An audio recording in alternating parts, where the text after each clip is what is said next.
नमस्कार साथियों, आप सभी का लिटरेचर लवर्स के ऑनलाइन प्लेटफॉर्म पर मैं संदीप गुप्ता आप सभी का तहे दिल से स्वागत करता हूं। आई होप कि आप सभी लोग काफी अच्छे होंगे और आप सभी की असिस्टेंट प्रोफेसर बनने की तैयारी भी काफी अच्छे तरीके से चल रही होगी। अगर आपका सपना है असिस्टेंट प्रोफेसर बनने का मध्य प्रदेश में, यानी कि एमपीपीएससी के तरफ से, आपको पता है कि पिछले साल 2024 में सेट एग्जाम कंडक्ट कराया गया। वैसे तो आपको पता है कि असिस्टेंट प्रोफेसर बनने के लिए नेट क्वालिफाई होना चाहिए और जेआरएफ क्वालिफाई होना चाहिए। अगर आप नेट और जेआरएफ में अगर आप जेआरएफ क्वालिफाई करते हैं तो आपको नेट प्लस जेआरएफ मिलता है, मतलब आप पीएचडी अगर परस्यू करते हैं तो उसमें आपको कुछ फेलोशिप मिलती है पीएचडी करने के लिए। और नेट आपको असिस्टेंट प्रोफेसर बनने की मिनिमम एलिजिबिलिटी होती है अगर आपने मास्टर्स की होती है। जैसे हमारे सब्जेक्ट में एमएससी होती है, एमएससी जूलॉजी बॉटनी या फिर बायोटेक। इसके अलावा अगर आप इंग्लिश सब्जेक्ट के हैं तो आपने एमए किया हो, हिंदी से हो तो एमए किया हो, किसी भी सब्जेक्ट में आपने अगर मास्टर्स की है तो आपको असिस्टेंट प्रोफेसर बनने के लिए आप एलिजिबल हो जाते हैं अगर आपने उसके साथ में नेट क्वालिफाई किया हो। और जेआरएफ है तो और अच्छी बात है कि आप पीएचडी भी कर सकते हैं। अगर आपको जब तक असिस्टेंट प्रोफेसर में जॉब नहीं लगती है तो आप पीएचडी परस्यू कर सकते हैं, वहां से भी आपको फेलोशिप एक अच्छी खासा अमाउंट मिल जाता है। ऐसे ही कड़ी में एमपीपीएससी ने, मध्य प्रदेश लोक सेवा आयोग ने, पिछले साल 2024 में आपको पता है भारी बम्पर वैकेंसीज निकाली थी। पहले उन्होंने सेट का एग्जाम कराया, लेकिन क्योंकि आपको पता है कि उसका जनवरी के या फरवरी के आसपास उसका नोटिफिकेशन आया था और उसका एग्जाम पहले मार्च में होना था, लेकिन लोकसभा चुनाव को देखते हुए एमपीपीएससी ने उस एग्जाम को पोस्टपोन किया और दिसंबर में उस एग्जाम को कंडक्ट कराया और फरवरी तक उसके रिजल्ट भी जारी कर दिए जितने लोगों ने सेट क्वालिफाई किया था।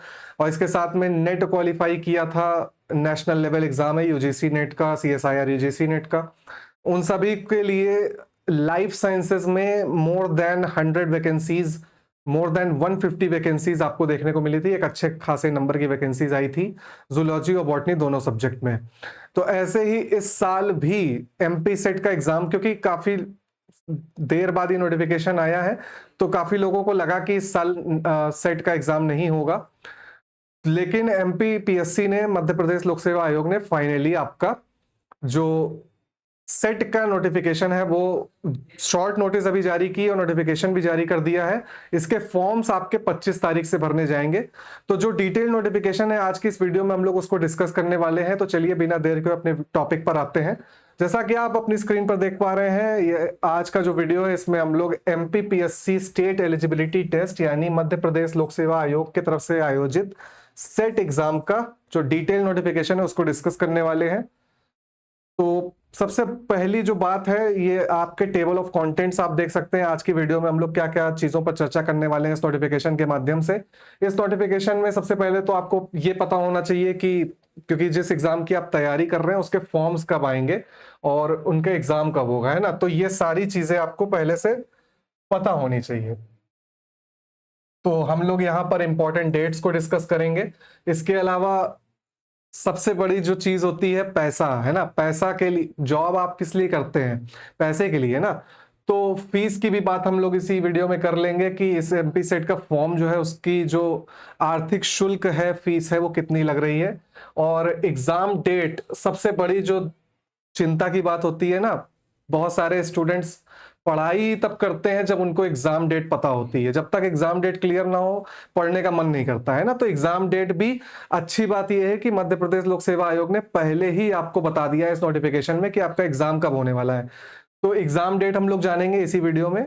आप आगे जब देखेंगे तो वहां पर मैं आपको एग्जाम डेट भी बता दूंगा। इसके साथ ही एलिजिबिलिटी क्राइटेरिया, जब आपको यही नहीं पता कि आप एग्जाम देने के लिए योग्य हैं, एलिजिबल हैं, तब तक आप फॉर्म कैसे भर सकते हैं। तो एलिजिबिलिटी क्राइटेरिया भी आपको पता होना चाहिए कि कौन लोग इस एमपी सेट के फॉर्म को भर सकते हैं।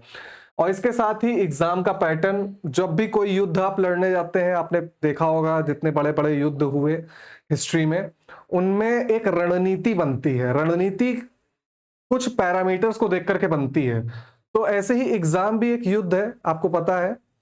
तो इस युद्ध में, इस एमपी सेट के एग्जाम को क्वालिफाई करने के लिए आपको एग्जाम पैटर्न पता होना चाहिए। एग्जाम में किस तरीके से क्वेश्चन आते हैं, किस एरिया से ज्यादा क्वेश्चन आते हैं और कितने नंबर का पेपर होता है, ये सारी चीजें आपको पहले से अगर पता होगी तो आप अपनी स्ट्रेटेजी बना सकते हैं।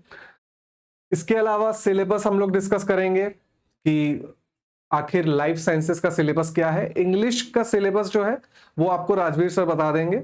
बाकी लाइफ साइंसेस का मैं इस प्लेटफॉर्म पर डिस्कशन करता हूँ, लाइफ साइंसेस के स्टूडेंट को ही पढ़ाता हूँ।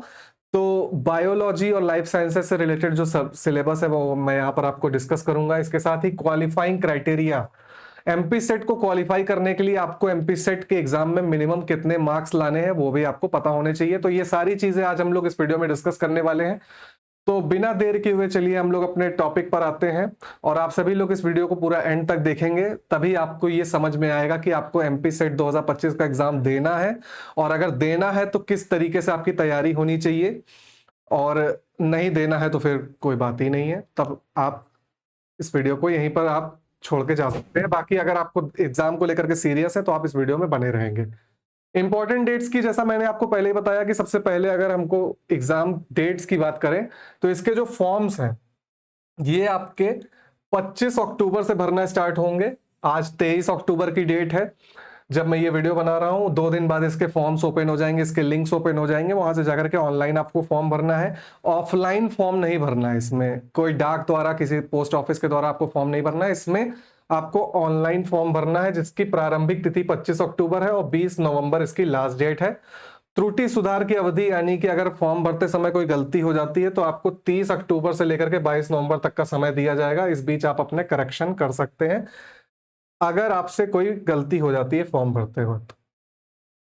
अब हम बात कर लेते हैं एग्जाम फीस की, है ना। फीस तो सबसे बड़ी चीज है, फीस आपको पता ही होनी चाहिए। अगर आप मध्य प्रदेश के मूल निवासी हैं और वहां की अनुसूचित जाति में आते हैं या फिर अनुसूचित जनजाति में आते हैं, अन्य पिछड़ा वर्ग में ओबीसी कैटेगरी में अगर आप आते हैं, इसके अलावा ईडब्ल्यूएस या फिर आप कोई पीडब्ल्यूडी कैटेगरी दिव्यांगजन है, तो आपकी फीस 250 रुपए रहेगी, और 40 रुपए आपका पोर्टल शुल्क अतिरिक्त आपको देना होगा, जो आप अगर मध्य प्रदेश के मूल निवासी हैं। बाकी जो यूपी के या अदर स्टेट्स के जो कैंडिडेट्स अगर एमपी में प्रोफेसर बनना चाहते हैं, असिस्टेंट प्रोफेसर, तो आपको 500 रुपए देना होगा एमपी सेट एग्जाम के लिए, है ना। इस फॉर्म की जो फीस है अदर स्टेट के लिए और जनरल कैटेगरी के लिए, है ना, चाहे आप मध्य प्रदेश के हों चाहे आप बाहर के हों, वो आप जनरल में काउंट होते हैं, तो आपकी फीस 500 रुपए रहेगी और 40 रुपए आपके पोर्टल शुल्क रहेगा। और अगर आप कोई करेक्शन करते हैं तो उसके लिए अतिरिक्त आपको 50 रुपए प्रति सुधार सत्र आपको लगेगा, है ना। जितनी बार आप करेक्शन करेंगे उसके लिए आपको 50 रुपए देने पड़ेंगे एक्स्ट्रा। अब सबसे बड़ी बात आती है कि एग्जाम डेट की, है ना। एग्जाम डेट, जैसा कि आपको पता है कि एमपी सेट का फॉर्म 25 अक्टूबर से भरने वाला है, और पिछले साल क्योंकि चुनाव होने की वजह से, आम चुनाव थे, इस वजह से एग्जाम थोड़ा लेट हो गया था। लेकिन अब की बार जो आपका एमपी सेट का एग्जाम है ये आपका साल के शुरू होने पर ही हो जाएगा, यानी नेक्स्ट ईयर आपका होगा। 11 जनवरी 2026 को संडे वाले दिन आपका एग्जाम होगा, ठीक है। फॉर्म सभी भरे जाएंगे और इसके बाद आपके जो एग्जाम है वो 11 जनवरी को होगा। आपको पता है कि कोई भी नेशनल लेवल का एग्जाम हो, स्टेट लेवल का एग्जाम हो, वो उसमें आपको मिनिमम 2 महीने का समय देना होता है। तो इस वजह से आपके ये फॉर्म्स भरने के बाद लगभग आपको 50 से 55 दिन का टाइम दिया जाएगा। उसके बाद 11 जनवरी को आपके एग्जाम्स कंडक्ट किए जाएंगे। एलिजिबिलिटी क्राइटेरिया की अगर हम बात करें तो अगर आप केंद्रीय अधिनियम या राज्य अधिनियम द्वारा स्थापित किसी केंद्रीय या राज्य विश्वविद्यालय से आपने अगर स्नातकोत्तर किया है, यानी आपने मास्टर्स कर रखी है, और इसके अलावा आपने मास्टर्स के अगर अंतिम वर्ष में भी हैं, यानी कि चाहे चतुर्थ सेमेस्टर हो यानी 4th सेमेस्टर में हो, तो भी आप इसके लिए पात्र होंगे। एमपी सेट का एग्जाम आप दे सकते हैं। अपियरिंग कैंडिडेट्स भी इसमें एग्जाम दे सकते हैं। सबसे अच्छी बात यह है कि यहां पर आप एमएससी कंप्लीट नहीं मांग रहा है। वैसे अगर आपकी कंप्लीट हो गई है तो भी बहुत अच्छी बात है, नहीं भी हुई है फाइनल सेमेस्टर में तो भी आप अप्लाई कर सकते हैं।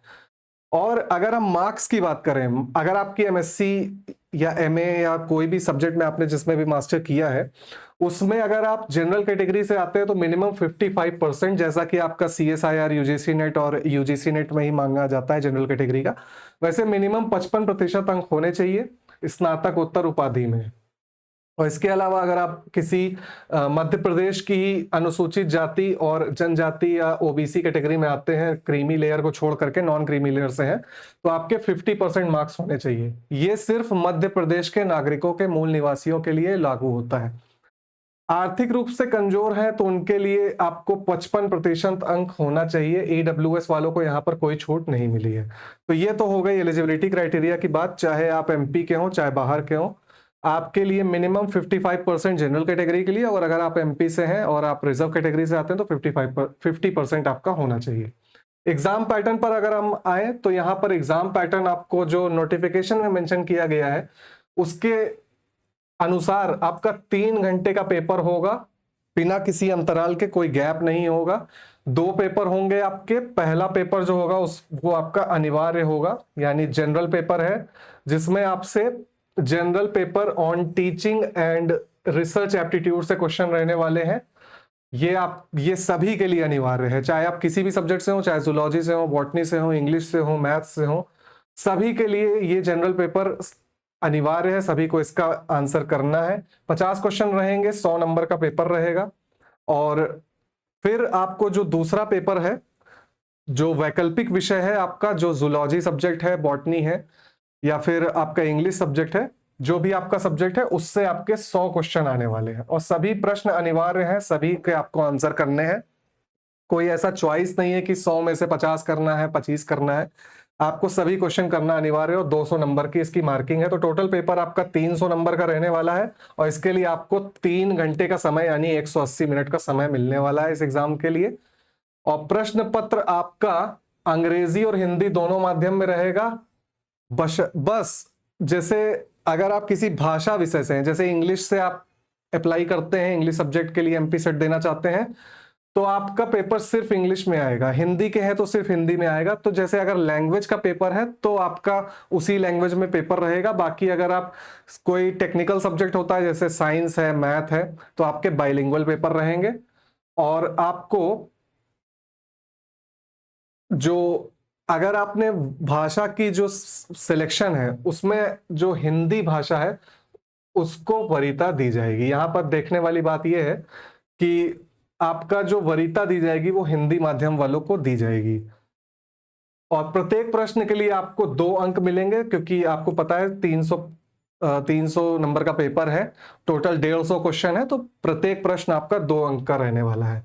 और सही आप करते हैं तो 2 अंक मिलेगा। कोई नेगेटिव मार्किंग नहीं है, तो इस वजह से भी आपको ये एग्जाम जरूर देना चाहिए, क्योंकि यहाँ पर नेगेटिव मार्किंग नहीं है। मतलब आप कोई क्वेश्चन गलत भी कर देते हो तो भी आपके मार्क्स नहीं कटेंगे और 2 नंबर मिल जाएंगे अगर आपने सही अटेम्प्ट किया तो एग्जाम पैटर्न कुछ इस तरीके से है। बाकी सिलेबस की अगर हम बात करें तो सिलेबस आपका, जैसा कि आपको पता है, CSIR लाइफ साइंस का एक सिलेबस है, उसमें 13 यूनिट्स होती हैं और उसमें जो सब्जेक्ट वाला पार्ट होता है, जो 13 यूनिट्स हैं, जनरल एप्टीट्यूड को अगर आप छोड़ दें तो वैसा ही सिलेबस यहाँ एमपी सेट का भी रहने वाला है। और इसमें जो क्वेश्चन है, नोटिफिकेशन में आपको ये भी बता दिया गया है कि क्वेश्चन ज्यादातर आपको मल्टीपल चॉइस ही रहने वाले हैं, एमसीक्यू टाइप ऑफ क्वेश्चन रहेंगे, जिनमें भी मोस्टली आपके matching type, true false, assertion reason type के क्वेश्चन रहने वाले हैं। तो आपको पेपर का पैटर्न भी यहां से समझ में आ गया कि किस तरीके से आपका पेपर जो है वो सेट होने वाला है। एमसीक्यू बेस्ड क्वेश्चंस रहेंगे, matching, true false, assertion reason type of questions आपको देखने को मिलने वाले हैं।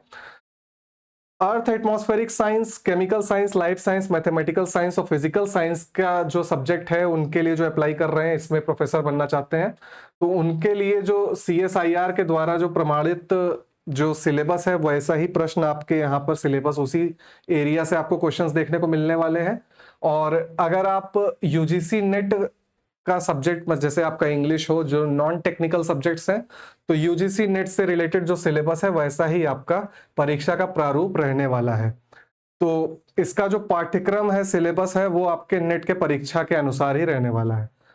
अब इस वीडियो का जो लास्ट सेगमेंट है, क्वालिफाइंग क्राइटेरिया है ना, जब आपको यही नहीं पता कि आप कितने नंबर पे क्वालिफाई होने वाले हैं तो आप तैयारी उतने अच्छे तरीके से नहीं कर पाएंगे। आपको कितने मार्क्स मिनिमम लाने हैं, चाहे आप जनरल कैटेगरी से हो चाहे एमपी के रिजर्व कैटेगरी से हो, आपको एक क्राइटेरिया पता रहता है, तो आप उस तरीके से अपनी तैयारी में उतना एफर्ट दे पाते हैं।